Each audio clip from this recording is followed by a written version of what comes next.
Padre nuestro que está en el cielo, gracias por estar aquí también con nosotros.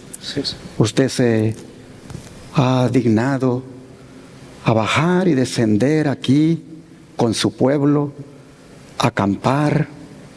Aquí, Señor, como dice su palabra, está morando en medio nuestro. Y le queremos agradecer por eso. El que no sienta que usted esté en medio nuestro, realmente no tiene sentido, Señor, de por qué está aquí. Pero estamos realmente ante su presencia. Amén. Y por eso le alabamos y le adoramos y le exaltamos. Los signos que entonamos solo tienen el propósito de exaltar su nombre. Amén. Pero también el oír la palabra, el saber lo que usted nos tiene que decir, nosotros sabemos, Señor, que también tiene otro propósito, y es el de prepararnos para ir un día a vivir con usted para siempre. Así que le rogamos que este día al estar aquí, todo lo que hagamos, digamos, pensemos y hacemos, esté en armonía con su voluntad, y que el Espíritu Santo nos guíe en todo. Se lo pedimos en el nombre de Jesús. Amén. Amén. En el seminario profético, la revelación de Jesucristo, en su tema número 53, quiero compartir otro tema más de la serie del mensaje de los tres ángeles. Y lo voy a basar en la continuación del mensaje del primer ángel en su parte 9, que tiene por título: La hora de su juicio ha llegado. ¿Para quién? Abramos la Biblia en Apocalipsis 14, versículos 6 y 7. Apocalipsis 14, versículos 6 y 7.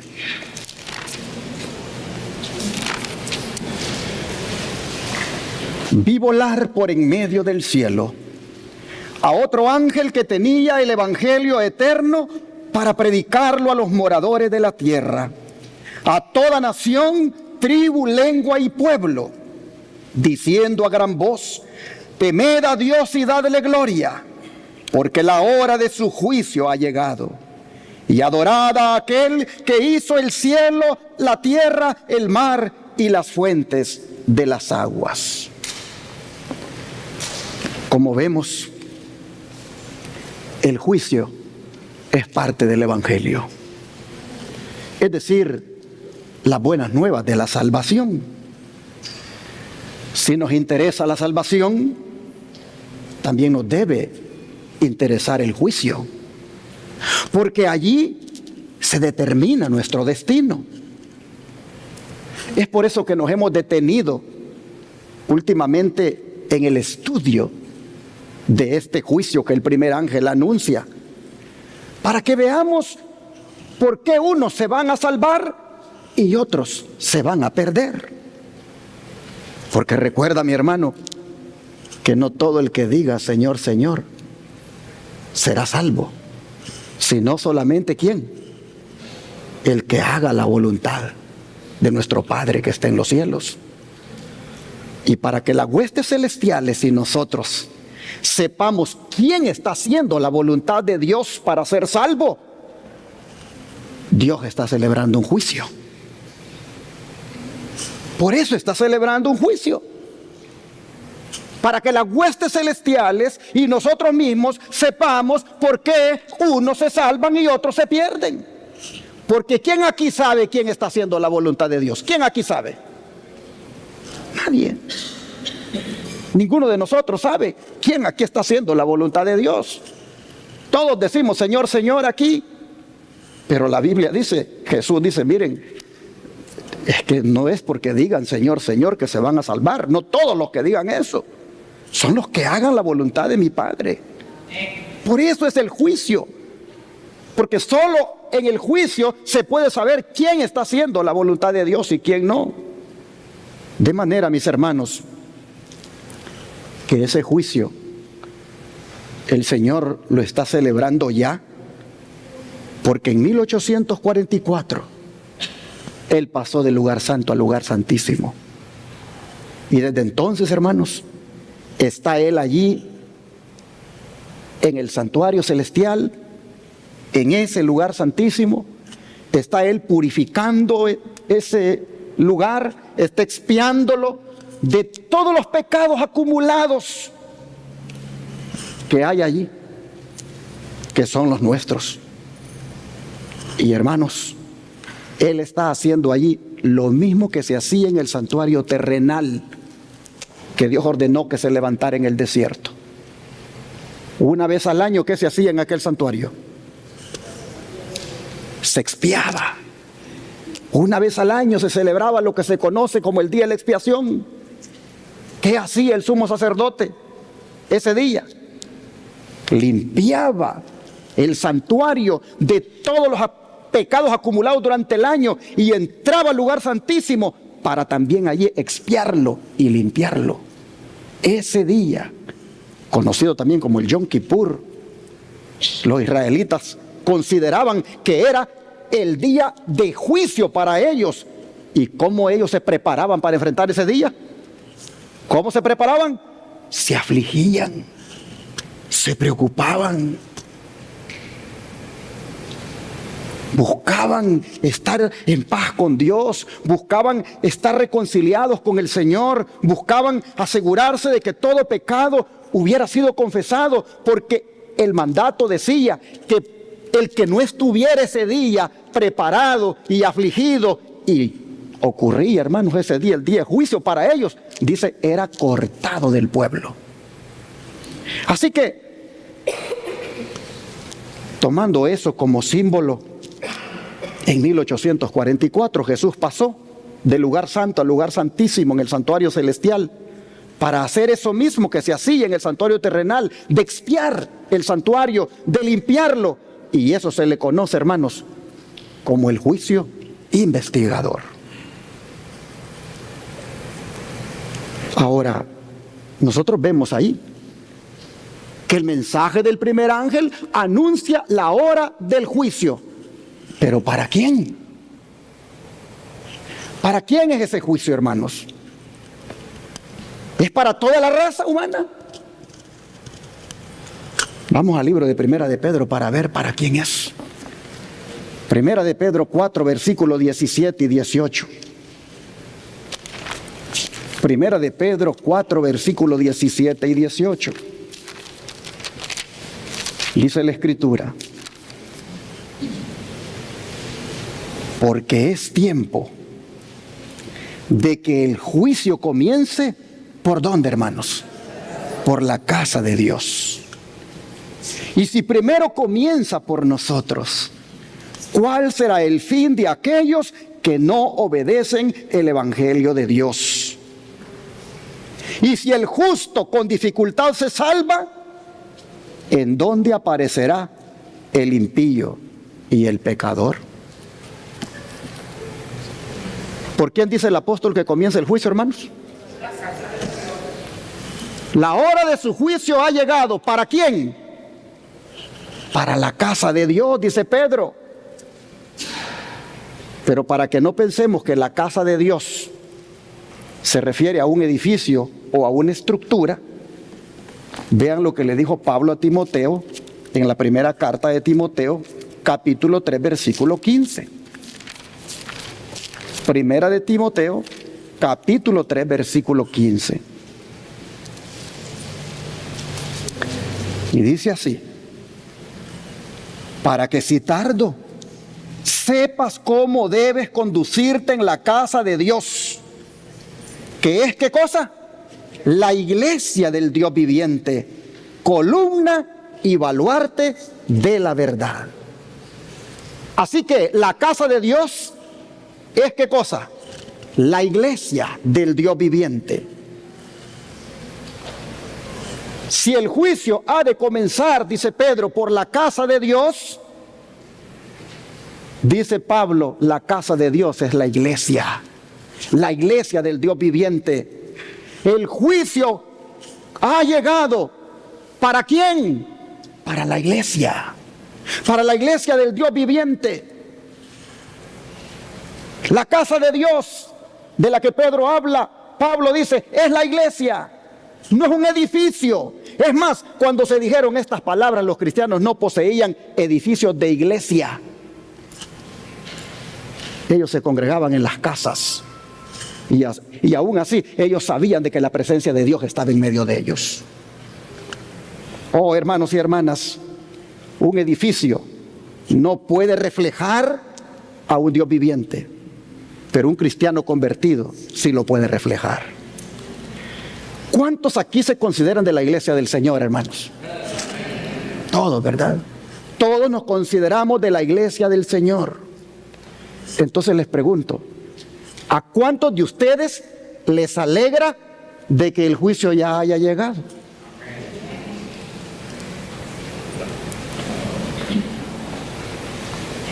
Y la pregunta la hago porque hay algunos de la iglesia que no les parece muy buena la idea de que el juicio ya haya llegado. Hay algunos de la iglesia que no les parece muy buena la idea de tener que enfrentar al juez de toda la tierra. Pero hermanos y hermanas, partiendo de que nosotros somos la iglesia del Dios viviente,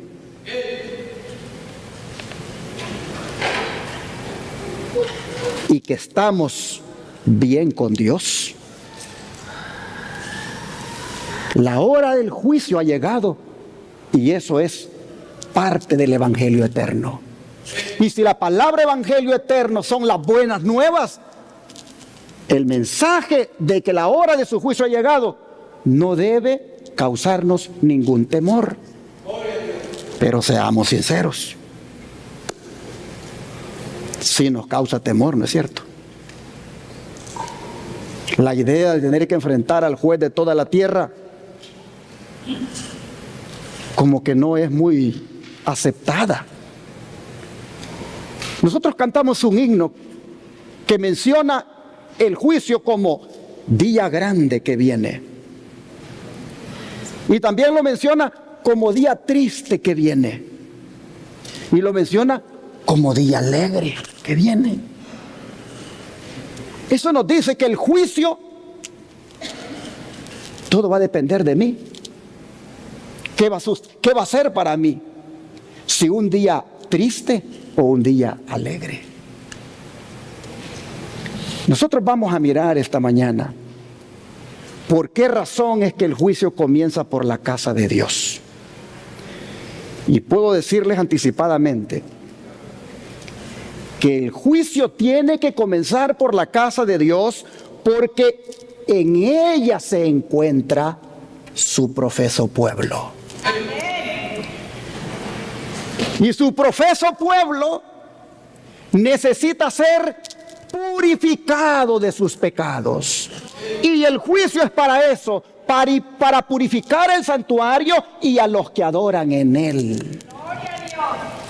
Entonces, mis hermanos, ninguno de nosotros va a ser trasladado al cielo sin que sus pecados hayan sido purificados. En ese caso, el juicio es una buena nueva. Porque Jesús ha venido al lugar santísimo para purificar el santuario y a los que adoran en él. ¿Y cuántos de nosotros por la fe estamos adorando en él? Ya estamos adorando en él. Nuestras oraciones, ¿para dónde las elevamos? Para el santuario celestial. Allá está nuestro sumo sacerdote. Nuestros signos, ¿para dónde los elevamos? Para el santuario celestial. Nuestras oraciones, hermanos, y todo lo que hacemos aquí, todo lo hacemos conectado con el santuario celestial. Nosotros ya estamos adorando en el santuario celestial. Cristo ha llegado al lugar santísimo a purificarlo de los pecados acumulados allí, de todos los que adoran en él. En ese sentido, la hora de su juicio tiene que ser una buena noticia. Pero en el estudio anterior presentamos lo que eso tiene todavía más de profundidad en el discernimiento. Y es que eso incluye borrar los pecados de un libro que está allí. Porque nosotros vimos en el estudio anterior que en ese juicio que se está llevando a cabo desde 1844, los libros se han abierto. Y vimos que por lo menos hay 3 libros en el cielo de cada uno de nosotros. El libro de la vida, donde está nuestro nombre registrado. El libro de memoria, donde están todas las buenas obras que hacemos. Y el libro de los pecados, donde están todas nuestras maldades, todas nuestras cosas secretas, todos nuestros malos pensamientos, nuestras malas miradas. Todo lo malo que hacemos está en el libro de los pecados. Y cuando Cristo se presenta allí, en el lugar santísimo, y eso también tiene la connotación de seleccionar a los que van a ser los súbditos de su reino, viene y agarra el libro cuando le toque a Orlando enamorado, lo agarra, dice: Orlando enamorado, aquí está su nombre en el libro de la vida. Un día me aceptó como su salvador y un día se declaró un seguidor mío, y ahora que vengo a agarrar su libro, veo que todavía él está siguiéndome allá en la tierra. Él todavía sigue creyendo que yo soy su salvador. Ahora, dice el Señor, veo el libro de las memorias de Orlando enamorado y encuentro que ha hecho muchas buenas obras para mí, todo con el propósito de glorificar mi nombre. Y ahora, dice el Señor, voy a agarrar el libro de los pecados de Orlando enamorado y encuentro una barbaridad de pecados desde cuando él se declaró mi seguidor, porque siempre me ha fallado. Pero encuentro que de todos estos pecados, en este momento que estoy agarrando su libro, Orlando enamorado, de todos estos pecados, él se ha arrepentido, los ha confesado y los ha abandonado. Así que dice el Señor, borro todos sus pecados y Orlando enamorado es parte de los redimidos para que viva conmigo para siempre. De eso se trata la venida de Cristo al lugar santísimo, de agarrar tu libro en algún momento. Tú tienes allá en el cielo 3 registros: el libro de la vida, el libro de las memorias y el libro de los pecados. Oh, hermano, hermana, tienes que estar preparado para cuando el Señor tome tu libro. Y por eso es que la hora de su juicio ha llegado. ¿Para quién? Para la iglesia. Para la iglesia, dice Pedro, para la casa de Dios. Debe comenzar el juicio por la casa de Dios. ¿Por qué no comienza por los impíos? Porque los impíos, ellos no han aceptado el sacrificio expiatorio de Cristo en su favor. Y por lo tanto, no hay nada de qué purificarles, de qué limpiarles, porque ellos no han aceptado el sacrificio expiatorio de Cristo. Por lo tanto, ellos van a ser enjuiciados, pero no ahorita, sino en un juicio posterior. Y eso lo digo por el don de profecía que nos ha sido revelado. Dice así: en el rito típico, solo aquellos que se habían presentado ante Dios, arrepintiéndose y confesando sus pecados, y cuyas iniquidades eran llevadas al santuario por medio de la sangre del holocausto, solo ellos, dice, tenían participación en el servicio del día de las expiaciones. Es decir, los paganos no participaban, solamente, miren ustedes quiénes, los que se habían presentado ante Dios arrepintiéndose y confesando sus pecados. Y se lo puse en verde ahora. Así también, en el gran día de la expiación final, que es lo que Cristo está haciendo en el cielo, en el gran día de la expiación final y del juicio, los únicos casos que se consideran son los de quienes hayan profesado ser hijos de Dios. El juicio de los impíos es obra distinta y se verificará en fecha posterior. Es tiempo de que el juicio comience por la casa de Dios. Y si primero comienza por nosotros, ¿qué será el fin de aquellos que no obedecen el evangelio?, pregunta Pedro. Así que, hermanos y hermanas, el juicio que se está llevando a cabo comienza por la casa de Dios, y no por los impíos. Los impíos serán juzgados después.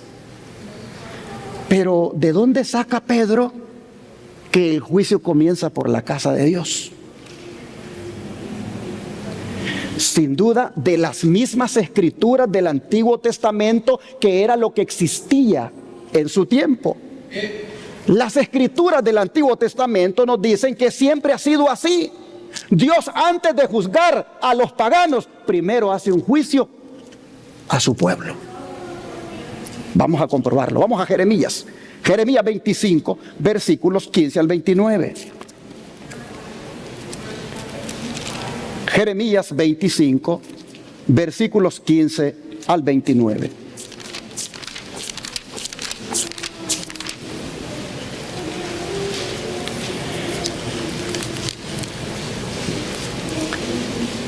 Dice así: porque así me dijo Jehová Dios de Israel: toma de mi mano la copa del vino de este furor y da a beber de él a todas las naciones a las cuales yo te envío. Y beberán y temblarán y enloquecerán a causa de la espada que yo envío entre ellos. Y tomé la copa de la mano de Jehová y di de beber a todas las naciones a las cuales me envió a Jehová. Y ahora va a enumerarlas, y a la primera que enumera es ¿a quién? A Jerusalén, a las ciudades de Judá, a sus reyes y a sus príncipes, para ponerlos en ruinas, en escarnio y en burla y en maldición como hasta hoy.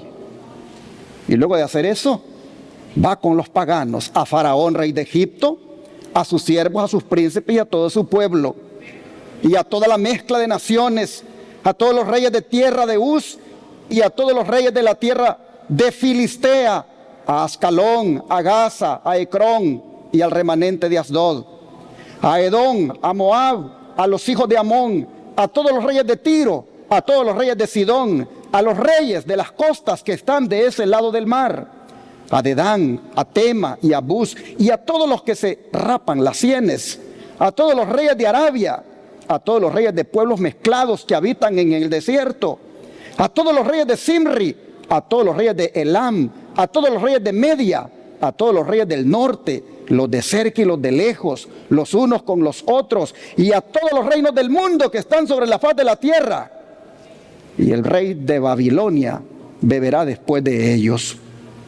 Les dirás pues: así ha dicho Jehová de los ejércitos, Dios de Israel: bebed y embriagaos y vomitad y caed, y no os levantéis a causa de la espada que yo envío entre vosotros. Y si no quieren tomar la copa de tu mano para beber, les dirás tú: así ha dicho Jehová de los ejércitos, tenéis que beber.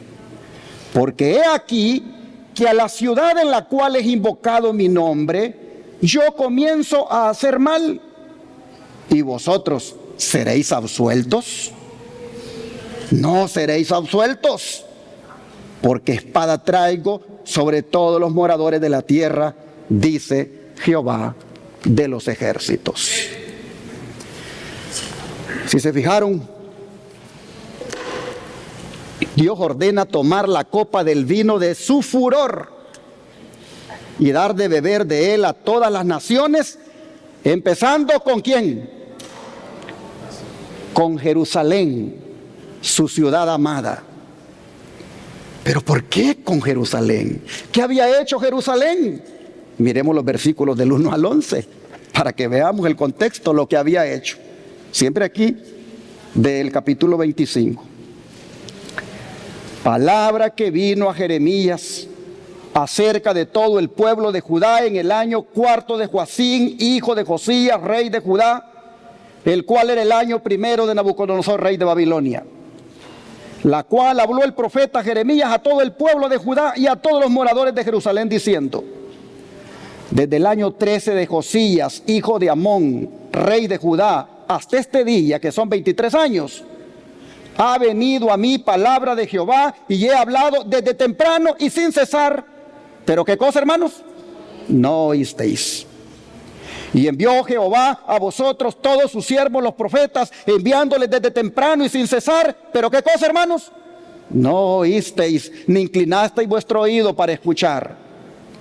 Cuando decían: volveos ahora de vuestro mal camino y de la maldad de vuestras obras, y moraréis en la tierra que os dio Jehová a vosotros y a vuestros padres para siempre. Y no vayáis en pos de dioses ajenos, sirviéndoles y adorándoles, ni me provoquéis a ira con la obra de vuestras manos, y no os haré mal.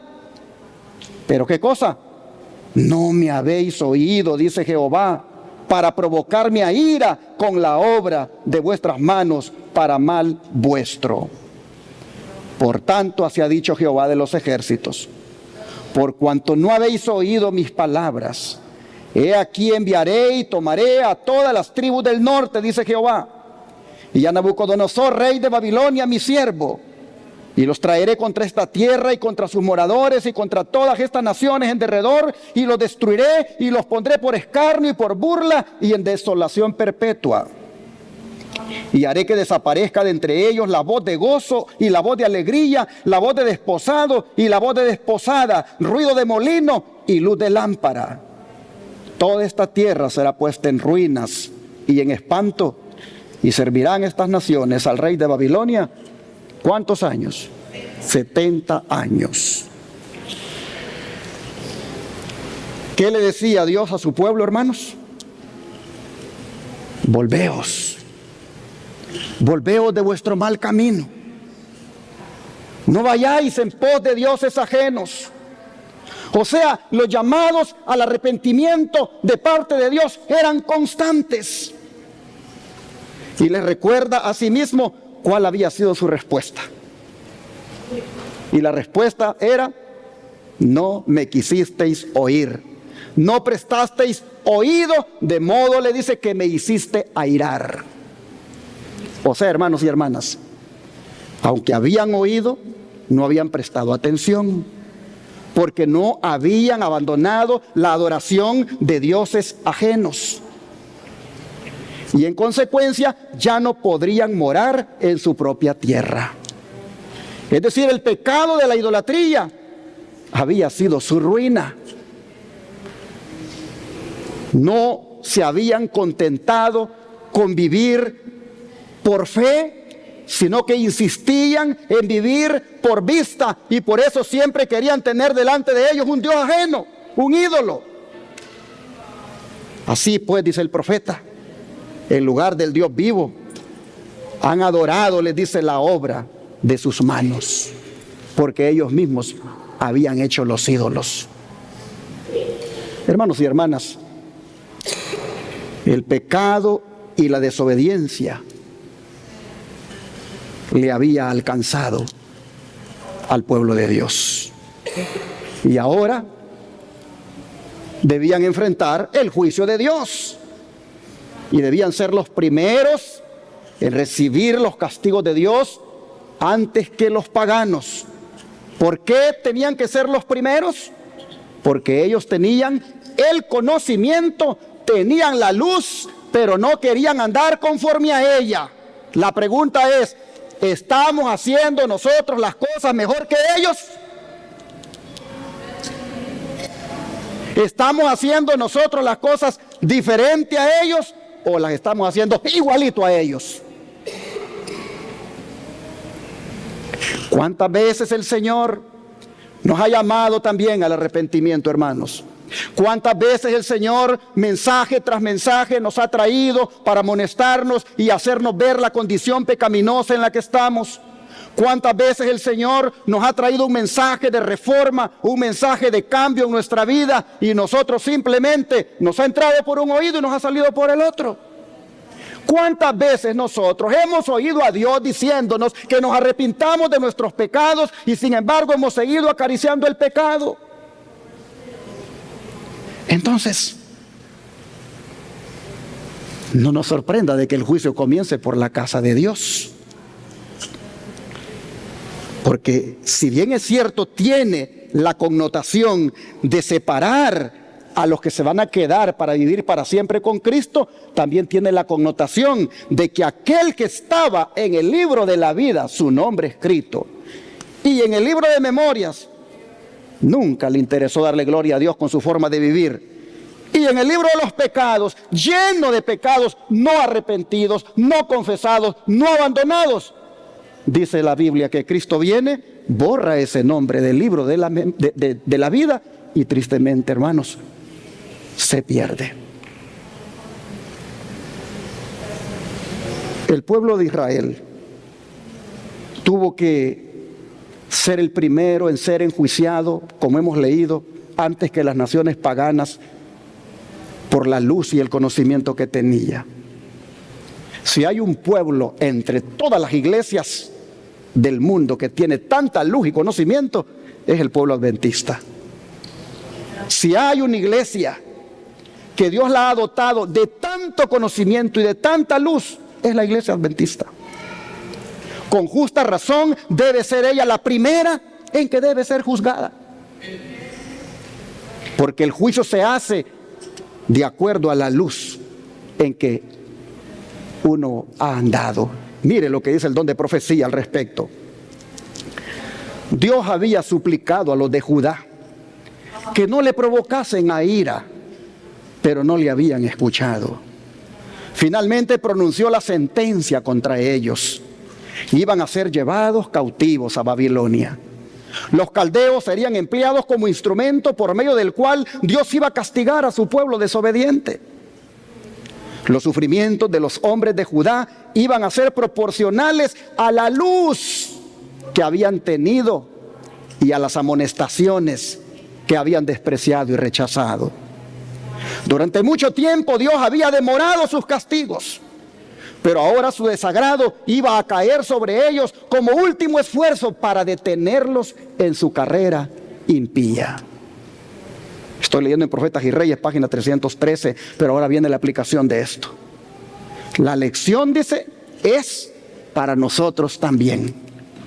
Pues nuestro Creador y nuestro Comandante, infinito en poder, terrible en el juicio, procura por todos los medios inducir a los hombres a ver sus pecados y a arrepentirse de ellos.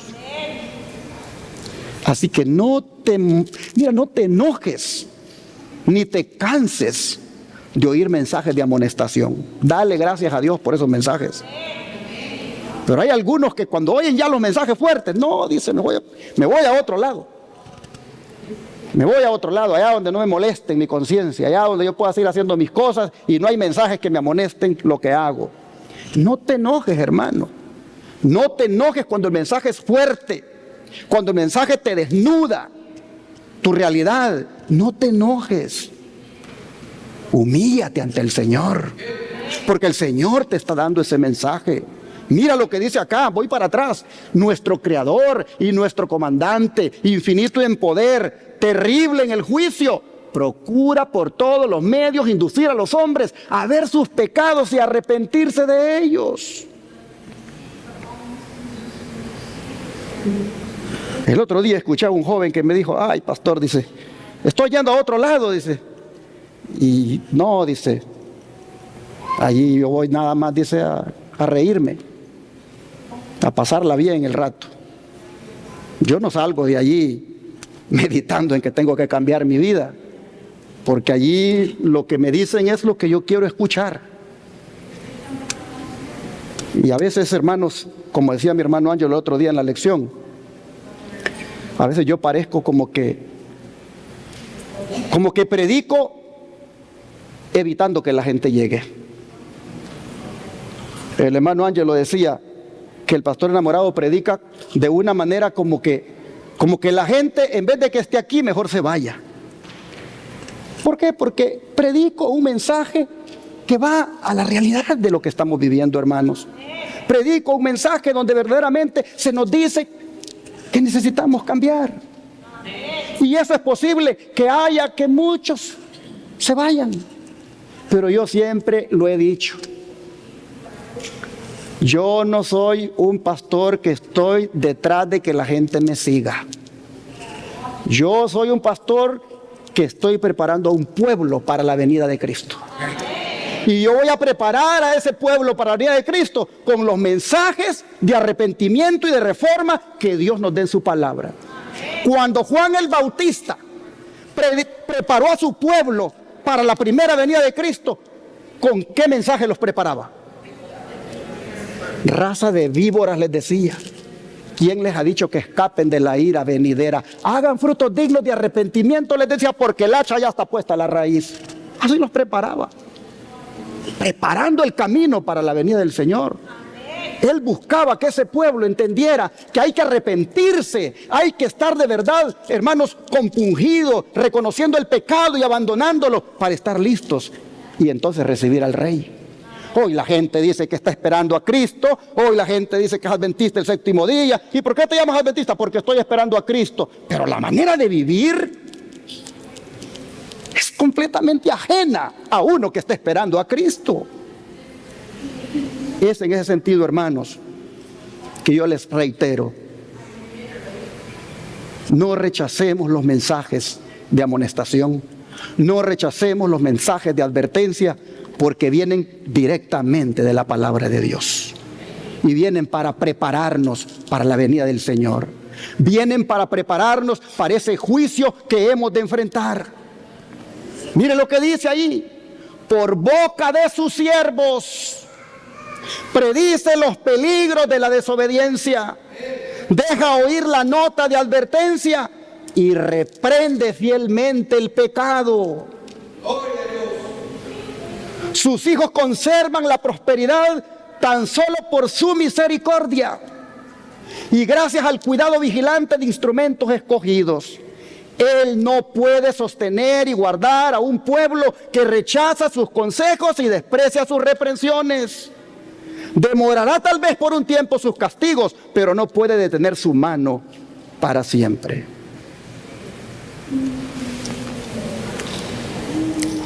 Dijo una vez Moisés que el pueblo que él le tocaba dirigir era un pueblo de dura cerviz. Era un pueblo necio. Es más, dice Deuteronomio, era un pueblo loco e ignorante. Porque solo un loco e ignorante hace lo contrario a lo que su padre le dice. Solo un loco o ignorante le lleva la contraria al juez de toda la tierra, con el cual un día se las va a mirar. Solo un loco o ignorante puede hacer eso. Oh, hermanos, ¿qué clase de pueblo somos nosotros? ¿Somos un pueblo dócil? ¿Somos un pueblo que ante la palabra, hermanos, sí, Señor, me humillo, yo reconozco eso y yo sé que eso yo no lo puedo seguir haciendo? ¿Somos ese pueblo? ¿O somos un pueblo que solo cuando está en el templo escucha lo que Dios dice que hay que hacer, pero no lo hace? Eso nos lleva a la categoría de pueblo loco e ignorante, de pueblo de dura cerviz, que hace lo contrario a lo que Dios le ordena, tomando en cuenta que ya viene el día cuando ha de comparecer ante el juicio.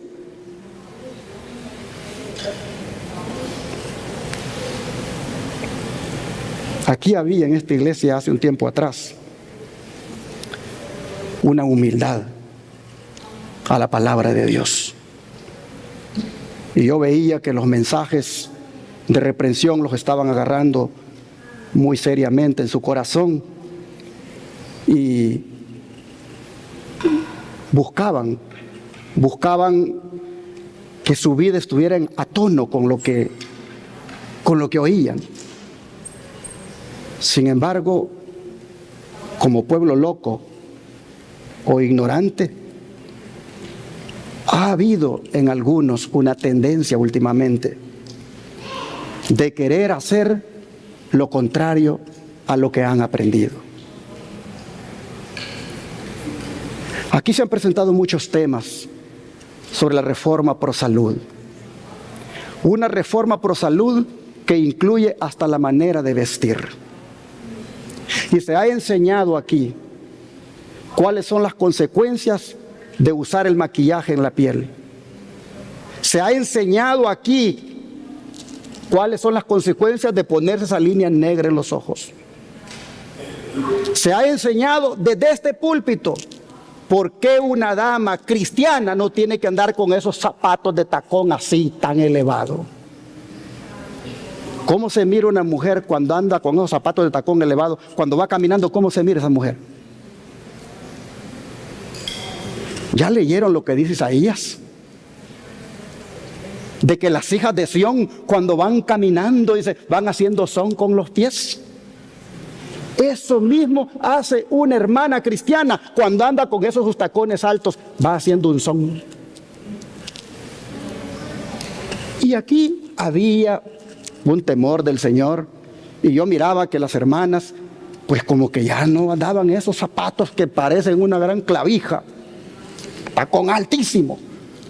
Pero últimamente como que se me han soltado las hermanas. Últimamente parece que como que quieren volver al mundo. Y veo que andan otra vez desfilando con esos taconotes altos. Hasta mi esposa me dijo, me pongo uno yo. No, le dije, usted no se pone esos tacones altos. Es que todas las hermanas andan así, me dice. Sí, pero usted déles el ejemplo a ellas. Usted déles el ejemplo a ellas. Usted como la esposa del pastor, déle el ejemplo a las hermanas de qué tipo de zapato debe usar. ¿No ha leído en la Biblia de que las hijas de Sión andan con cuello erguido y que cuando andan haciendo son con los pies? Oh, hermanos. No va a faltar un erudito que diga, ay, pero ahí no se refiere a los tacones altos. ¿Y cómo es que puedes hacer son con los pies? Ah, es que tenían unas redecillas y hacían un ruido. Sí, pero vamos más a fondo. Vamos más a fondo. ¿Cómo se oye cuando una mujer va caminando ahí sobre los pasillos? Aquí porque hay alfombra, hermanitos. Pero si aquí fuera piso, aquí no hubiera reverencia con las hermanas con tacones altos. Porque cada una que entrara en este lugar fuera haciendo un ruido por aquí, un ruido por allá. Y andábamos bien. Andábamos bien. Yo miraba que como pueblo andábamos bastante humildes a la palabra. Y andábamos ahí queriendo poner en práctica lo que oímos. Si hermanos, si aquí no es un hombre el que les viene a decir, hazlo porque yo digo. Es un así dice Jehová. Es un así dice Jehová el que te traemos aquí. Nada te venimos a decir aquí porque haya un hombre que así quiera. Es porque el Señor así quiere, hermanos. ¿Cómo me gustaría que las hermanitas que como que están yendo a Egipto otra vez, se regresen otra vez al pueblo de Dios? No se vayan para Egipto, hermanas. Ni en el comer, ni en el vestir, ni en los zapatos que usan. Manténganse como mujeres que profesan piedad. Así dice el Señor en su palabra. Oh, hermanos. Así que ahora vemos la razón por la cual el juicio comienza por la casa de Dios. Porque la casa de Dios, la iglesia, contiene a todos los que son el profeso pueblo de Dios. Y ahí están los que tienen toda la luz, todo el conocimiento, todo el camino claro para seguir. Pero si hay un ejemplo más claro de esto, y que sin duda sirvió de inspiración para la advertencia de Pedro, es el ejemplo que está en Ezequiel 9. Vamos allá. Ezequiel 9, versículos 4 al 6.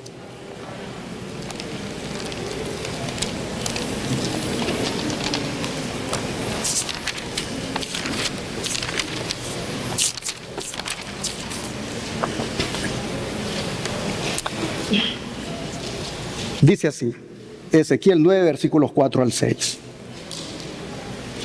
Y le dijo Jehová, pasa por en medio de la ciudad, por en medio de Jerusalén, y ponles una señal en la frente a los hombres que gimen y que claman a causa de todas las abominaciones que se hacen en medio de ella.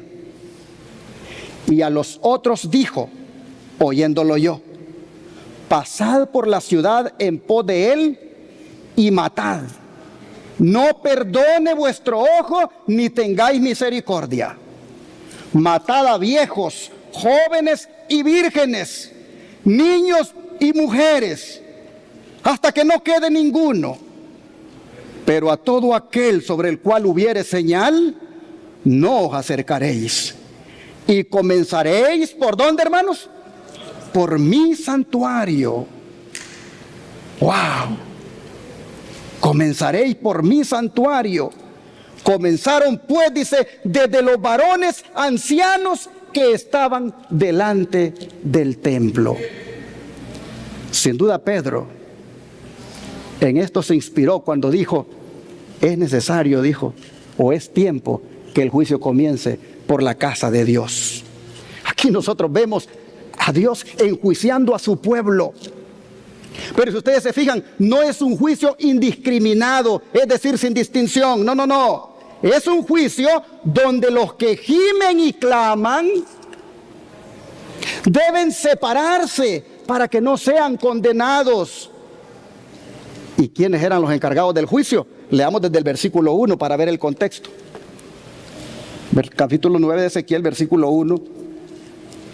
Dice así. Vamos a leer hasta el 5. Clamó en mis oídos con gran voz diciendo, los verdugos de la ciudad han llegado y cada uno trae en su mano su instrumento para destruir. Y he aquí que 6 varones venían del camino de la puerta de arriba que mira hacia el norte. Y cada uno traía en su mano su instrumento para destruir. Y entre ellos había un varón vestido de lino, el cual traía a su cintura un tintero de escribano. Y entrados se pararon junto al altar de bronce. Y la gloria del Dios de Israel se elevó de encima del querubín sobre el cual había estado, al umbral de la casa. Y llamó Jehová al varón vestido de lino que tenía a su cintura el tintero de escribano. Y le dijo Jehová, pasa por en medio de la ciudad, por en medio de Jerusalén, y ponles una señal en la frente a los hombres que gimen y que claman a causa de todas las abominaciones que se hacen en medio de ella. Y a los otros dijo, oyéndolo yo, pasad por la ciudad en pos de él y matad, no perdone vuestro ojo, ni tengáis misericordia. Si ustedes se fijan, la razón de la destrucción para unos y la señal de protección para otros es motivada por las abominaciones que se hacen en la ciudad de Jerusalén, dice el verso 4. ¿De qué abominaciones estaba hablando el Señor aquí? Vamos al capítulo 8, versículo 1 al 17 para ver qué cosas estaban haciendo. Los del santuario, los de la casa de Dios, los de la iglesia. Capítulo 8, verso 1 al 17. En el 6º año, en el mes 6º, a los 5 días del mes, aconteció que estaba yo sentado en mi casa, y los ancianos de Judá estaban sentados delante de mí, y allí se posó sobre mí la mano de Jehová el Señor. Y miré, y he aquí una figura que parecía de hombre, desde sus lomos para abajo, fuego, y desde sus lomos para arriba parecía resplandor, el aspecto de bronce refulgente. Y aquella figura extendió la mano y me tomó por las guedejas de mi cabeza. Y el Espíritu me alzó entre el cielo y la tierra y me llevó en visiones de Dios a Jerusalén, a la entrada de la puerta de adentro que mira hacia el norte, donde estaba la habitación de la imagen del celo, la que provoca a celos. Así que, ¿qué había en la casa de Dios, hermanos? Una imagen. Habían metido la idolatría en el mismo templo. Y aquí dice, allí estaba la gloria del Dios de Israel, como la visión que yo había visto en el campo. Y me dijo, hijo de hombre, alza ahora tus ojos hacia el lado del norte. Y alcé mis ojos hacia el norte. Y aquí al norte, junto a la puerta del altar, aquella imagen del celo en la entrada. Me dijo entonces, hijo de hombre, ¿no ves lo que estos hacen? Las grandes abominaciones que la casa de Israel hace aquí para alejarme de mi santuario. Pero vuélvete aún y verás abominaciones mayores.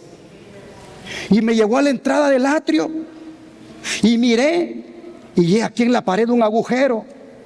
Y me dijo, hijo de hombre, cava ahora en la pared. Y cavé en la pared, y he aquí una puerta. Me dijo luego, entra y ve las malvadas abominaciones que estos hacen allí. Entré pues y miré, y he aquí toda forma de reptiles y bestias abominables, y todos los ídolos de la casa de Israel que estaban pintados en la pared por todo alrededor. Y delante de ellos estaban 70 varones de los ancianos de la casa de Israel. Y Hazanías, hijo de Safán, en medio de ellos, cada uno con su incensario en su mano, y subía una nube espesa de incienso. O sea, en el mismo templo, en un lugar especial, habían ídolos, y allí los ancianos, allí los sacerdotes, allí los que estaban para dirigir al pueblo, estaban ofreciendo el incienso a esos ídolos. Versículo 12. Y me dijo: hijo de hombre, ¿has visto las cosas que los ancianos de la casa de Israel hacen en tinieblas, cada uno en sus cámaras pintadas de imágenes? Porque dicen ellos: no nos ve Jehová, Jehová ha abandonado la tierra. Me dijo pues: vuélvete aún y verás abominaciones mayores que hacen estos. Y me llevó a la entrada de la puerta de la casa de Jehová, que está al norte. Y he aquí mujeres que estaban allí sentadas endechando a Tamuz. Luego me dijo: ¿no ves, hijo de hombre? Vuélvete aún, verás abominaciones mayores que estas. Y me llevó al atrio de adentro de la casa de Jehová. Y he aquí junto a la entrada del templo de Jehová, entre la entrada y el altar, como 25 varones, sus espaldas vueltas al templo de Jehová y sus rostros hacia el oriente, adorando ¿a quién, hermanos? Al sol, postrándose hacia el oriente. Y me dijo: ¿no has visto, hijo de hombre? Es cosa liviana para la casa de Judá hacer las abominaciones que hacen aquí. Después que han llenado de maldad la tierra, se volvieron a mí para irritarme. He aquí que aplican el ramo a sus narices. Pues también yo, dice el verso 18, procederé con furor. No perdonará mi ojo, ni tendrá misericordia, y gritarán a mis oídos con gran voz, y no los oiré. Solemne esto que estamos leyendo. El Señor dice: es una de abominaciones la que está ocurriendo en la iglesia. En el mismo lugar donde se adora, allí mismo está metida la idolatría. Allí mismo está metido el paganismo. Los mismos dirigentes de la iglesia están participando de ese paganismo en el mismo lugar donde se adora. Así que, dice el Señor, tengo que proceder y voy a hacer un juicio sobre mi pueblo. Y entonces volvamos al capítulo 9 y veamos versículos 5 al 11 para mirar todavía más en detalle lo que Dios hace. Dice: y a los otros dijo, capítulo 9, versículos 5 al 11, y a los otros dijo oyéndolo yo: pasad por la ciudad en pos de él y matad. No perdone vuestro ojo ni tengáis misericordia.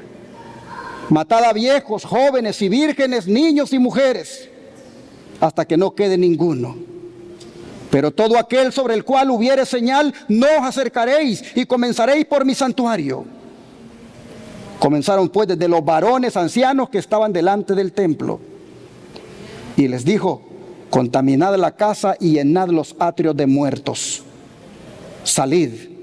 Y salieron y mataron en la ciudad. Aconteció que cuando ellos iban matando y quedé yo solo, me postré sobre mi rostro y clamé y dije: ah, Señor Jehová, ¿destruirás a todo el remanente de Israel, derramando tu furor sobre Jerusalén? Y me dijo: la maldad de la casa de Israel y de Judá es grande sobremanera, pues la tierra está llena de sangre y la ciudad está llena de perversidad. Porque han dicho: ha abandonado Jehová la tierra y Jehová no ve. Así pues haré yo. Mi ojo no perdonará, ni tendrá misericordia. Haré recaer el camino de ellos sobre sus propias cabezas. Y he aquí, dice, que el varón vestido de lino que tenía el tintero a su cintura respondió una palabra diciendo: he hecho conforme a todo lo que me mandaste. Hermanos y hermanas, este es uno de los capítulos más solemnes de la Biblia, el capítulo 9 de Ezequiel, porque tiene mucho que ver con cada uno de nosotros. Y usted dirá, ¿pero cómo? Ahí dice que era para Jerusalén, la capital de Israel. ¿No era aplicable solo para Israel eso? Sí, es verdad.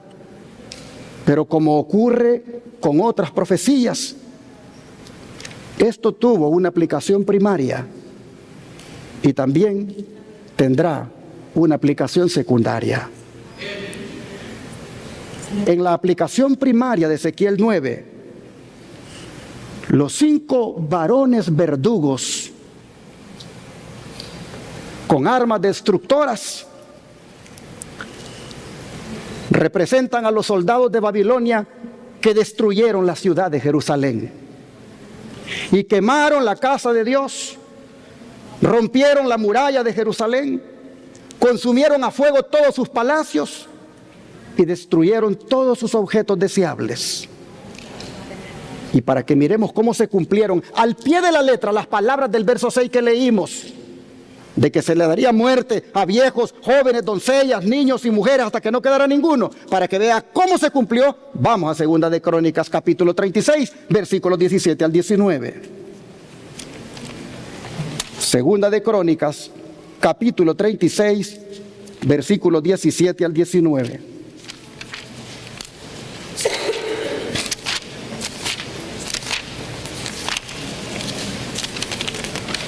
Dice la Escritura: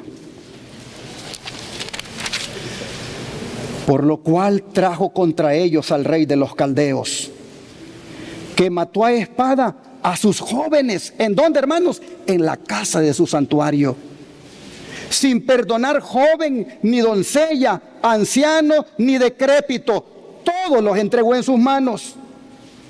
Asimismo, todos los utensilios de la casa de Dios, grandes y chicos, los tesoros de la casa de Jehová y los tesoros de la casa del rey y de sus príncipes, todo lo llevó a Babilonia.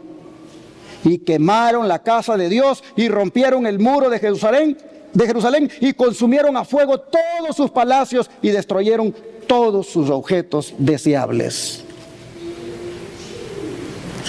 Todo se cumplió. Todo lo que miró Ezequiel en la visión tocante a lo que hicieron los varones, los verdugos de la ciudad, todo se cumplió exactamente con Jerusalén cuando Babilonia vino para conquistarla. Le mató a espada a sus jóvenes, sin perdonarle, dice, joven, ni doncella, anciano, ni decrépito, todo lo entregó en sus manos. Hasta los niños, hermanos, hasta los niños murieron. Es decir, hermanos, en la iglesia de los días del profeta, en la iglesia de Dios de este tiempo, allí había una corrupción generalizada. Niños, jóvenes, jovencitas, ancianos, todos estaban corrompidos. Había entrado una de corrupción en la iglesia. Se miraban cosas que nunca se habían visto. Meter el paganismo en la iglesia, imagínense ustedes. Estar adorando allí a los ídolos. Oh, mis hermanos, en su aplicación primaria, exactamente le pasó lo que miró Ezequiel en la visión cuando los babilonios vinieron a conquistar a Jerusalén. Pero en su aplicación secundaria, el don de profecía dice que le pongamos atención, dice, a esto que pasó, porque se va a repetir otra vez con nosotros. Se los pongo acá. Manuscritos Revelados, tomo 1, página 260. Y en la carta 106, página del año 1909, en la página 2, 3, 5, 7 y 26, 7 y 26 siguiente de 1909, para los que quieran buscar esas referencias en inglés, porque de ahí ha sido traducido. El Espíritu de Profecía dice, estudie el capítulo 9 de Ezequiel. estas palabras se cumplirán literalmente. Y sin embargo, el tiempo pasa y la gente está ¿cómo? Dormida. Se niegan a humillar sus almas y convertirse.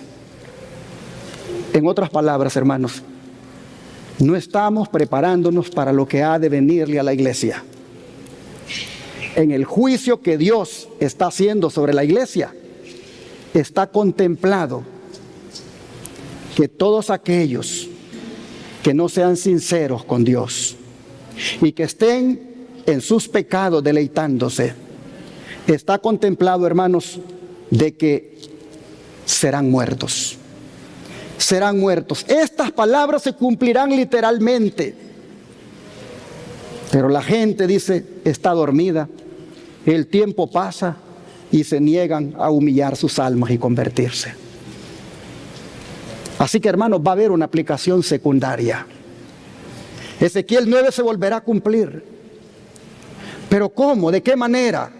¿A qué se refiere el hermano Aguay cuando dice, estas palabras se cumplirán literalmente? Significa que van a venir 6 varones literales de algún lugar a visitar al pueblo de Dios. Y uno de ellos, el que tiene tintero de escribano, va a marcar con tinta en la frente a los fieles y que los otros 5 van a empezar a matar a los infieles. ¿Será que así es como se va a cumplir? ¿Será que a eso se refiere la literalidad? Tinta en la frente de cada uno y muerte para los otros infieles. ¿Así es la literalidad de la que la sierva del Señor habla? Claro que no, hermanos. Entonces, ¿qué quiere decir con que Ezequiel 9 se va a cumplir literalmente? Hermanos y hermanas, cuando se estudian las profecías, uno mira que la literalidad de ellas está en los eventos cuando toman cumplimiento y no en los símbolos. Cuando usted estudia Daniel 2, Daniel 7 y Daniel 8, usted va a ver que la literalidad de esas profecías está en el cumplimiento del evento. Pero los símbolos son diferentes en Daniel 2, en Daniel 7 y en Daniel 8. Los símbolos son distintos, pero el cumplimiento del evento es literal. Así que tenemos que buscar la literalidad de la que la sierva del Señor está hablando aquí, que tiene esta profecía de Daniel 9. Debemos de buscarlo, hermanos, en el cumplimiento del evento que va a ocurrir con la iglesia. ¿Qué significa entonces la matanza de Ezequiel 9 y que se va a cumplir en el tiempo del fin? ¿Qué es? No es otra cosa, hermanos, que la destrucción general de los impíos, tanto de afuera de la iglesia como dentro de ella. ¿Y por qué lo digo? Por esta cita que viene a continuación del don de profecía. Usted sabe que todo lo que le predico no me lo invento, le traigo pruebas para que usted lo vea. Dice así: leed Ezequiel 9, 2 al 7. El mandato es: matad a viejos, jóvenes y vírgenes, niños y mujeres, hasta que no quede ninguno. Pero a todo aquel sobre el cual hubiere señal, no os acercaréis y comenzaréis por mi santuario. Comenzaron pues desde los varones ancianos que estaban delante del templo. Dijo Dios: haré recaer el camino de ellos sobre sus propias cabezas. Ahora viene en verde. Cuando yo destaco de otro color, es porque quiero que pongamos atención. Pronto, dice, se pronunciarán las palabras: id y derramad sobre la tierra las 7 copas de la ira de Dios. Hermanos, según esta declaración de Testimonios para Ministros, página 431 y 432, según esta declaración, la matanza de Ezequiel 9 va a ocurrir después del fin del tiempo de gracia, cuando las 7 últimas plagas caigan sobre los que persistan en desobedecer a Dios. Mire usted, está hablando de Ezequiel 9 y luego ella inserta y dice: pronto se pronunciarán las palabras: id y derramad sobre la tierra las 7 copas de la ira de Dios. Hermanos, ¿pero sobre quién va a caer ese castigo? Primeramente, ¿sobre quién? Sobre el pueblo de Dios. Pero ¿sobre quiénes del pueblo de Dios? sobre los que están en sus pecados, deleitándose en ellos y no se han arrepentido cuando llegue ese momento. Mire lo que dice el don de profecía. La destrucción general de los impíos y el castigo de los infieles dentro de la iglesia son dos eventos separados. No son dos eventos separados, sino, ¿qué cosa? Uno solo. El Señor ordena a sus mensajeros, los hombres que tienen las armas de matanza en la mano: pasad por la ciudad, matad viejos, mozos y vírgenes, niños y mujeres, hasta que no quede ninguno, y comenzaréis por mi santuario. Aquí vemos, dice, que la iglesia, el santuario del Señor, era la primera en sentir los golpes de la ira de Dios, pero inmediatamente se extiende hacia los impíos. Testimonios, tomo 5, Testimonios para la Iglesia, página 196. Hermanos y hermanas, la literalidad de Ezequiel 9 se va a cumplir en el evento que va a tomar lugar el día cuando el Señor derrame las plagas sobre, mire usted, sobre, hoy voy para atrás, sobre los infieles dentro de la iglesia y sobre los impíos en general. Aquí vemos, dice, que la iglesia, el santuario del Señor, era la primera en sentir los golpes de la ira de Dios. Y hermanos, Ezequiel se afligió tanto aquel día que le preguntó a Dios: ¿vas a destruir a todo el remanente de Israel? Porque miró, dice, a Jerusalén reducida a una ciudad de muertos, y vio a los sellados, una pequeña minoría. Tuvo miedo que hasta el remanente se fuera en la colada, como decimos en mi país. Quedé yo solo, dice. La gran mayoría del pueblo profeso de Dios murió, igual que los impíos. Y si esta profecía, hermanos, se va a cumplir con nosotros, la iglesia, ¿cuánto entonces deberíamos examinar nuestras vidas? ¿No creen que deberíamos de examinar nuestras vidas, hermanos? Deberíamos examinar nuestras vidas. Deberíamos, en vez de estar viviendo en el pecado, deberíamos de estar haciendo ¿qué cosa? Gimiendo y clamando. ¿Por qué? Por las abominaciones que se hacen hoy en el pueblo profeso de Dios. ¿Qué significa gemir? ¿Qué significa gemir? Cuando usted gime, cuando siente ¿qué cosa? Dolor. Nosotros como pueblo deberíamos estar sintiendo dolor por las cosas que están pasando en la iglesia. ¿Cuándo se ha visto que la iglesia del Israel moderno, cuándo se había visto que la iglesia del Israel moderno estuviera aceptando el matrimonio igualitario en algunos lugares?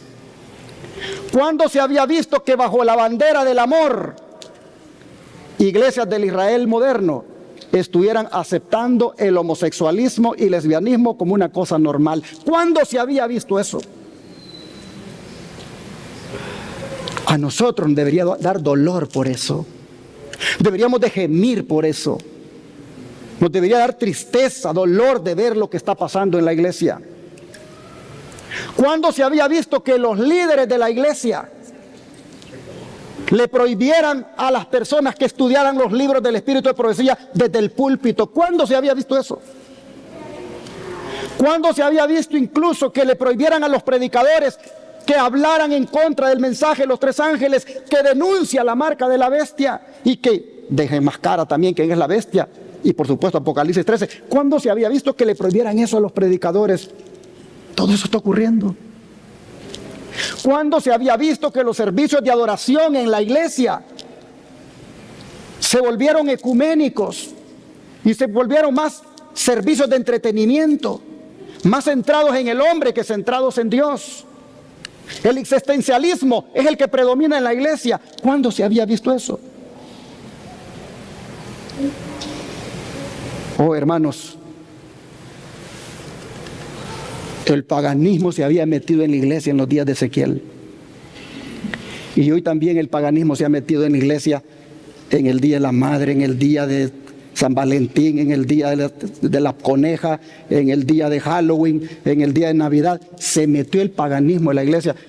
ponen el arbolito, las juntas hasta se reúnen para ver si lo vamos a poner o si compramos otro. Hermanos, el paganismo se metió en la iglesia, la idolatría se metió en la iglesia. Y los pastores mismos avalando eso. Los pastores mismos dicen, nos vemos esta noche a la puesta del sol para ir a celebrar el día de San Valentín. El pueblo se volvió loco e ignorante. No sabe cuál es el trasfondo de esas fiestas. Hoy veníamos riéndonos con mi esposa, porque mi esposa mañana cumple años y se llama Elena. Pero una hermana le mandó un mensaje y le dijo, las Helenas nacemos el 18 de agosto. Y le digo a mi esposa, ¿te aseguro? Le digo que esa Elena debe ser una santa, le digo, de la iglesia católica. A ver, metámonos ya a averiguar. Y ahí veníamos manejando y se mete ella. ¿Qué se celebra el 18 de agosto en el mundo? Y ahí le aparece. En el santoral católico se celebra el día de Santa Elena, la madre de Constantino el Grande. ¿Qué les parece a ustedes? Y le digo, mira, todo está conectado con la idolatría. Todos nuestros nombres que nos pusieron nuestros antepasados, lo conectaron con la idolatría. ¿Por qué yo me llamo Orlando Antonio? ¿Por qué me llamo Antonio? Porque había un pueblito por allá bien lejos de mi pueblo que se llamaba San Antonio Pajonal. Y el patrón de ese pueblito era un muñeco que se llamaba San Antonio. Y lo traían desde aquel pueblo al pueblo donde yo nací. Y le celebraban una fiesta toda la semana. Era una alegría porque San Antonio Pajonal había llegado. Pues me pusieron Orlando Antonio en honor a ese santo. Y así, si ustedes van averiguando algunos nombres de ustedes, van a ver la connotación que tiene. Yo por eso a mi hija le puse Ruth. Ay, pero le puse Elena también. Pero le puse Ruth en honor a la Biblia. Y a la otra hija le puse Evelyn Esther. Yo quería nombres bíblicos. Oh, hermanos, ustedes van a ver cómo la idolatría se ha metido ahora. Y los hermanos están celebrando San Valentín, están celebrando Navidad, están celebrando todas esas fiestas paganas. Se metió en el templo las fiestas, los mismos líderes. Nosotros deberíamos, hermanos, al ver cómo está el pueblo ahora, estar, mire, gimiendo y clamando. Y a los que gimen y claman, ¿qué les ponen allí en Ezequiel 9? Sí. Una señal de protección. A estos no me los vayan a tocar.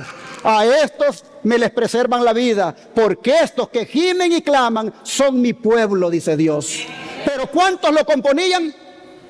Dice Ezequiel, quedé solo y dije, ¿te vas a llevar también al remanente?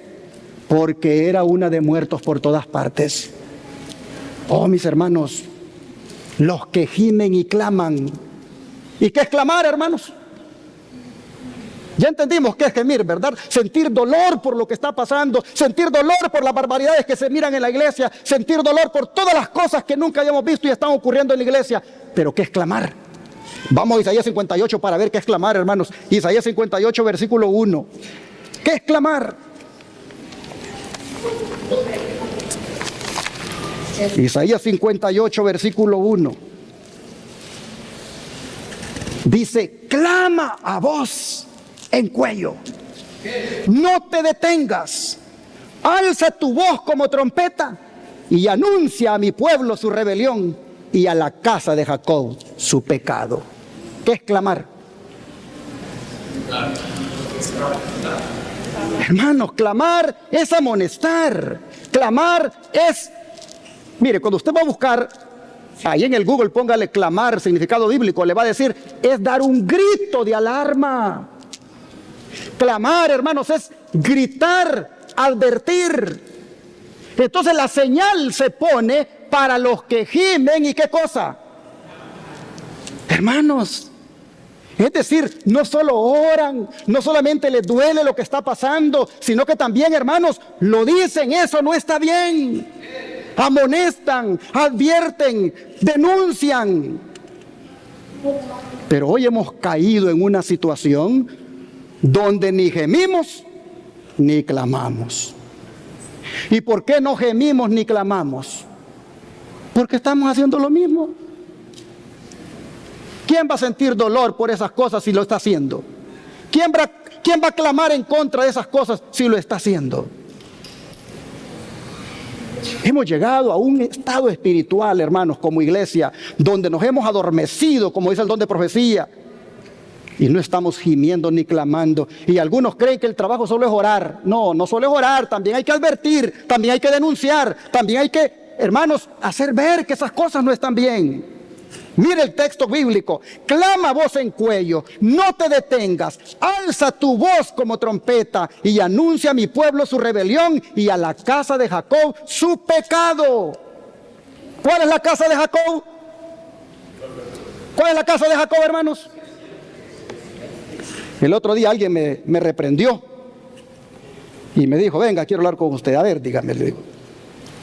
No me gusta cuando usted se refiere, me dice, a lo que está pasando en la iglesia, porque usted, me dice, menciona nombres. Y yo le dije: ¿y qué nombres menciono yo? Usted dice la conferencia, y eso le digo yo, ¿qué es? ¿Es un nombre de una persona o es un nombre de una institución, de una organización? Bueno, es de una institución, me dice, pero usted menciona. Oh, le digo, ¿y por qué lo menciono? ¿Acaso no es de allí donde ha venido todo este relajo? ¿Acaso no es de allí donde se ha permitido que la iglesia se desvíe?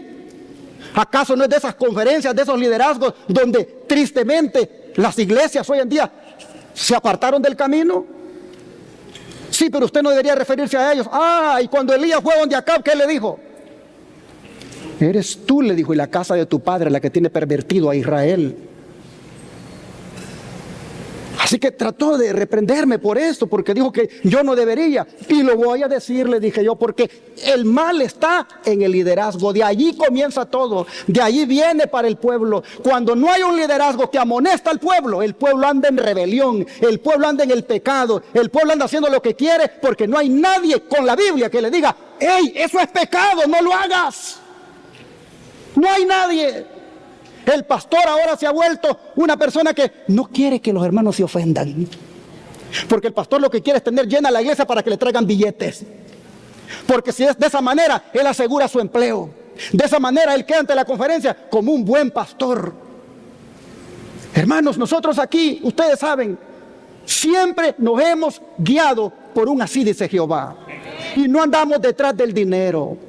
El que quiera venir a apoyar este ministerio porque sabe que este ministerio está siendo guiado por Dios, lo hace porque el Espíritu Santo se lo pone. Pero si a alguien no le gusta cómo se hacen las cosas y no le gusta cómo se predica, es libre de llevarse su dinero para otro lado. Porque aquí nosotros no estamos llenando la iglesia con gente porque nos traigan dinero. Aquí queremos que la gente venga a prepararse para la venida de Cristo. Aquí queremos que la gente entienda que el tiempo se acaba. Queremos que la gente entienda que muy pronto se va a enfrentar al juez de toda la tierra. Oh, hermanos, miren esta otra declaración.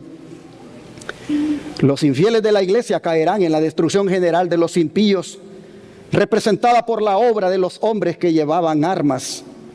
Nótese esto con cuidado. Los que reciban la marca pura de la verdad desarrollada en ellos por el poder del Espíritu Santo y representada por el sello del hombre vestido de lino. Los que reciben esa marca, dice, son los que gimen y que claman a causa de todas las abominaciones que se hacen en la iglesia.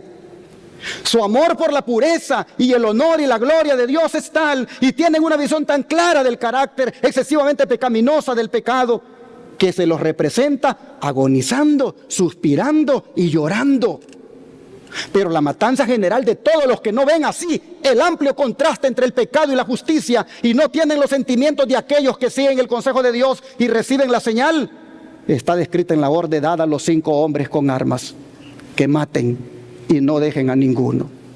Hermano, Joyas de los Testimonios, tomo 1, página 335 a la 336. Y sigue diciendo: y vi que el Señor le estaba sacando filo a su espada en el cielo para cegarlos. Ojalá que toda persona que profesa tibiamente su creencia pudiera comprender la obra de limpieza que Dios está por realizar entre su pueblo profeso. Estimados amigos, no os engañéis acerca de vuestra condición. No podéis engañar a Dios, dice el testigo fiel. Conozco, ¿qué cosa? Tus obras. Testimonios para la Iglesia, tomo 1, página 175.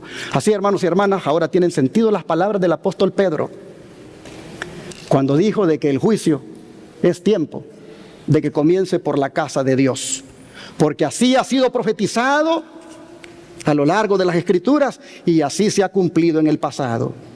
Y si la iglesia está siendo enjuiciada, hermanos, desde 1844, y esto ya lleva 180 años, ¿con quién ha comenzado ese juicio? ¿Con quién? Que responde el don profético.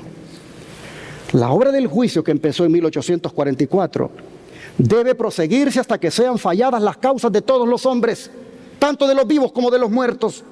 De aquí que debe extenderse hasta el fin del tiempo de gracia concedido a la humanidad. A medida que los libros de memoria se van abriendo en el juicio, las vidas de todos los que hayan creído en Jesús pasan ante Dios para ser examinadas por Él, empezando con los que vivieron los primeros en la tierra. Nuestro abogado presenta los casos de cada generación sucesiva y termina con los vivos. Conflicto de los siglos, página 475 y anteriormente la 431. Así que el juicio, hermanos, ha comenzado ¿con quién? Con los primeros que vivieron en la tierra y que hayan creído en Jesús. Es decir, ¿a partir desde dónde? Desde Adán. Desde Adán para acá. El juicio ha comenzado por la iglesia, por la casa de Dios, por los profesos hijos de Dios que desde Adán para acá, hermanos, se declararon hijos de Dios y que ya murieron. El juicio va a terminar, dice, con los vivos.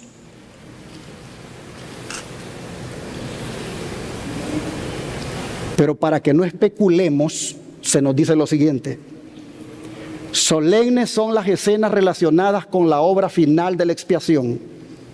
Incalculables son los intereses que ésta envuelve. El juicio se lleva ahora adelante en el santuario celestial. Esta obra se viene realizando desde muchos años, desde hace muchos años. Pronto, nadie sabe cuándo les tocará ser juzgados a los vivos. Conflicto de los siglos, página 544. ¿Cuándo van a ser juzgados los vivos, hermanos? Solo dice qué cosa ahí. Pronto. Pronto. Nadie sabe cuándo les tocará ser juzgados a los vivos. Y si nadie sabe cuándo, hermanos, ¿por qué algunos andan diciendo ya que comenzó el juicio de los vivos?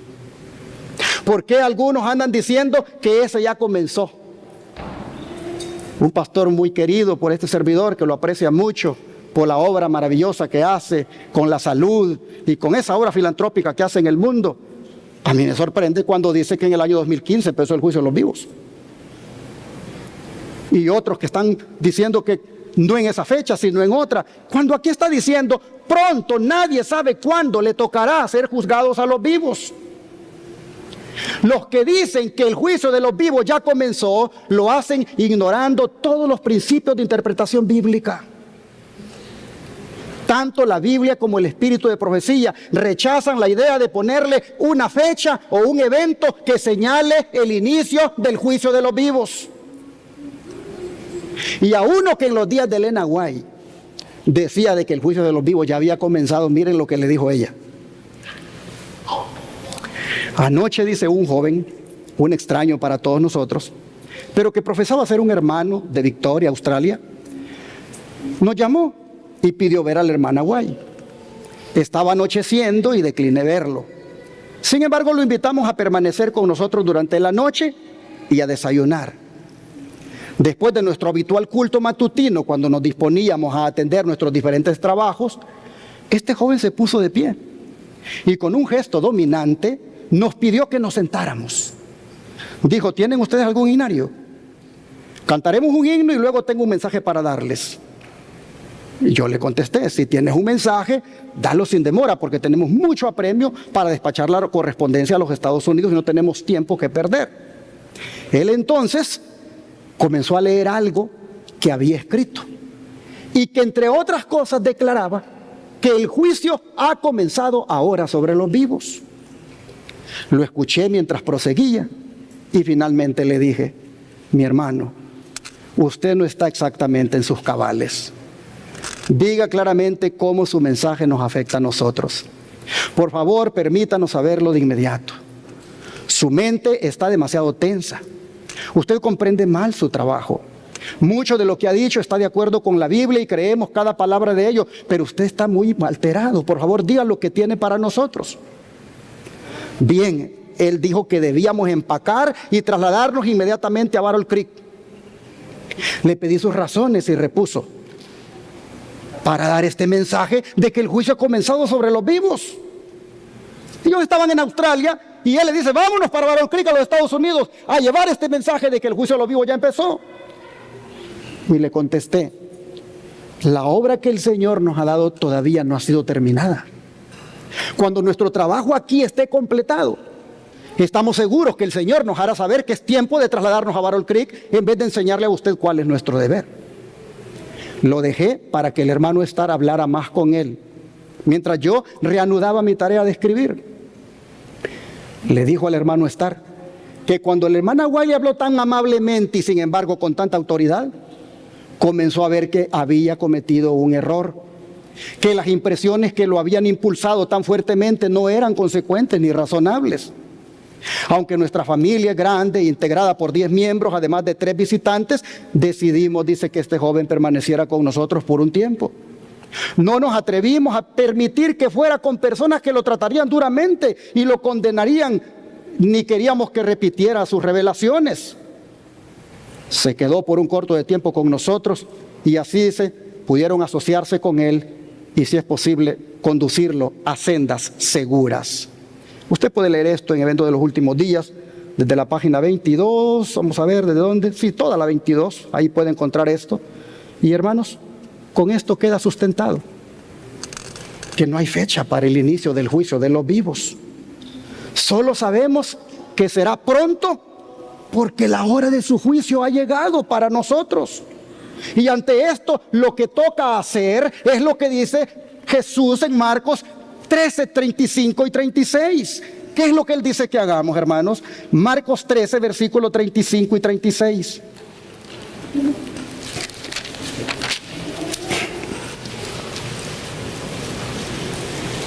Velad pues, porque no sabéis cuándo vendrá el Señor de la casa, si al anochecer o a la medianoche, o al canto del gallo o a la mañana, para que cuando venga de repente no os halle durmiendo.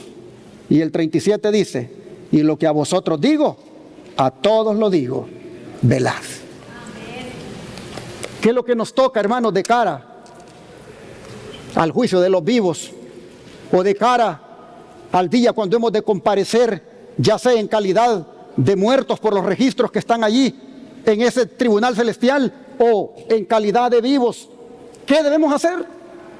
Velar, estar despiertos espiritualmente, estar, hermanos, consagrados, estar tomados de la mano de Dios, estar ahora más que nunca, hermanos, gimiendo y clamando, dejando el pecado. Eso es lo que debemos hacer. Eso es lo que hace una persona que vela. Mire lo que dice el don de profecía acerca de esto. Peligroso es el estado de aquellos que, cansados de velar, se vuelven a los atractivos del mundo. Mientras que el hombre de negocios está absorto en el afán de lucro, mientras el amigo de los placeres corre tras ellos, mientras la esclava de la moda está ataviándose, puede llegar el momento en que el juez de toda la tierra pronuncie la sentencia: ha sido pesado en la balanza y ha sido hallado falto. Corrido los siglos, página 481. Por eso, hermanos, debemos velar, no transigir con el mundo, no ir para atrás en nuestra experiencia cristiana, no volver, hermanos, a las cosas que hemos andado haciendo que son malas delante de Dios. No nos cansemos de velar. Sigue diciendo: estamos viviendo ahora en el gran día de la expiación, cuando en el servicio simbólico el sumo sacerdote hacía la expiación por Israel. Todos debían afligir sus almas, arrepintiéndose de sus pecados y humillándose ante el Señor, si no querían verse separados del pueblo. De la misma manera, todos los que desean que sus nombres sean conservados en el libro de la vida, deben ahora, en los pocos días que les quedan de este tiempo de gracia, afligir sus almas ante Dios con verdadero arrepentimiento y dolor por sus pecados. Hay que escudriñar honda y sinceramente el corazón. Hay que deponer el espíritu liviano y frívolo al que se entregan tantos cristianos de profesión. Empeñada lucha espera a todos aquellos que quieran subyugar las malas inclinaciones que tratan de dominarlos. La obra de preparación es obra individual. No somos salvados en grupo. Tu padre no te va a salvar a ti, querido hijo. Tu esposa no te va a salvar a ti, querido esposo. Tu esposo no te va a salvar a ti, querida esposa. La salvación es individual. Por lo tanto, la preparación también es individual. Pero nos corresponde amonestar. Nos corresponde amonestar a ese hijo, a ese esposo, a esa esposa, si se están apartando del camino de Dios. Nos corresponde decirle: eso no está bien, eso a Dios no le agrada, aquí estamos quebrantando la ley de Dios, eso nos va a salir mal en el día del juicio cuando tengamos que enfrentar al juez de toda la tierra. Nos corresponde enseñarle a nuestro hijo: mire, usted va a comparecer ante el juez de toda la tierra, usted tiene que prepararse para ese día. ¿Cómo se va a preparar? Haciendo de Cristo su abogado ahora, para que cuando se presente ante el juicio, ahí se presenta con su abogado. Oh, hermanos, si bien dice todas las naciones deben pasar en juicio ante Dios, sin embargo, Él examinará el caso de cada individuo de un modo tan rígido y minucioso como si no hubiera otro ser en la tierra. Cada cual tiene que ser probado y encontrado sin mancha ni arruga ni cosa semejante. Conflicto de los Siglos, página 480. Hermanos y hermanas, la hora del juicio se aproxima para cada uno de nosotros, ya sea que hayamos muerto cuando nuestro nombre sea tomado o que estemos vivos. Se acerca rápidamente esa hora de enfrentar al juez. Ojalá que nosotros busquemos la misericordia de Dios ahora.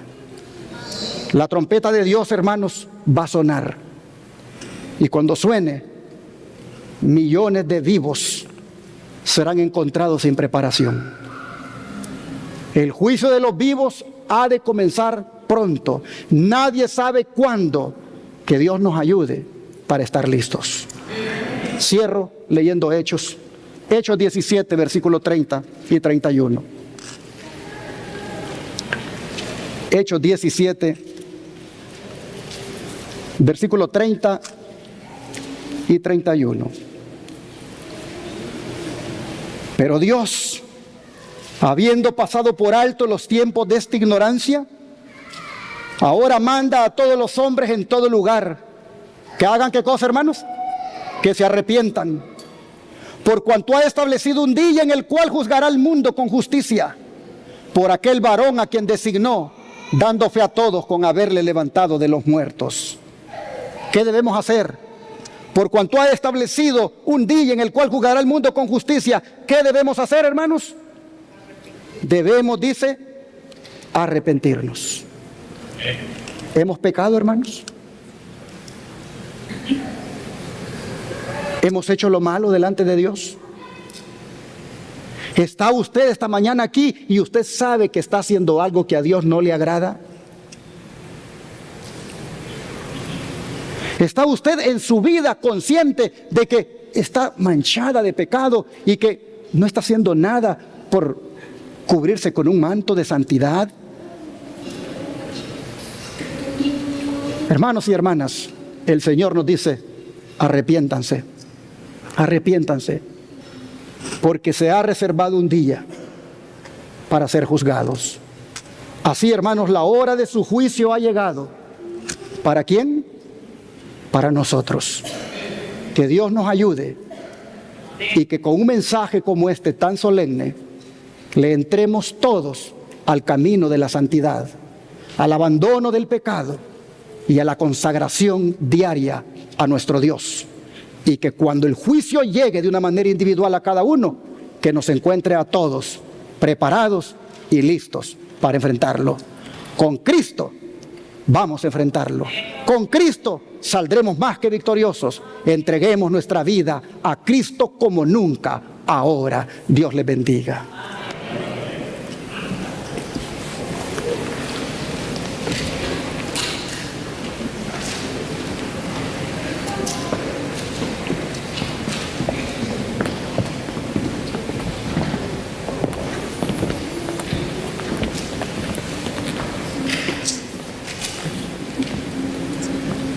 Bien, vamos a ponernos de pie y cantar el himno 493. Les recordamos que a la 1:30 continúa nuestro programa de ayuno. Este programa de ayuno del día de hoy está siendo dirigido por los jóvenes de nuestra iglesia. Así que, hermanos, están cordialmente invitados a quedarse para que tengan una experiencia con Jesús esta tarde. 493.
Gloria a Dios. Día alegre viene ¿para quién?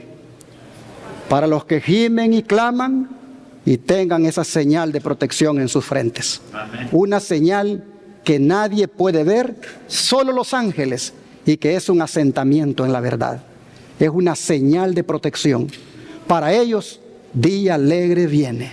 Así que pongámonos a gemir y clamar por las abominaciones que se hacen, apartándonos cada día del pecado para ser receptores de esa señal de protección.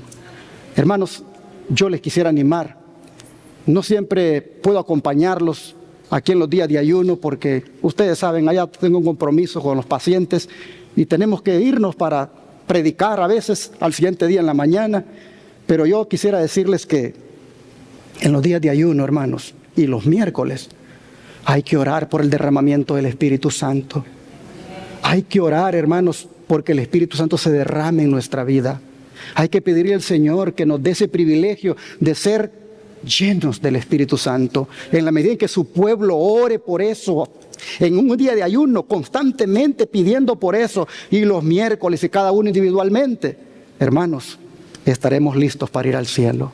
Vamos a orar para que el Señor nos ayude a estar listos.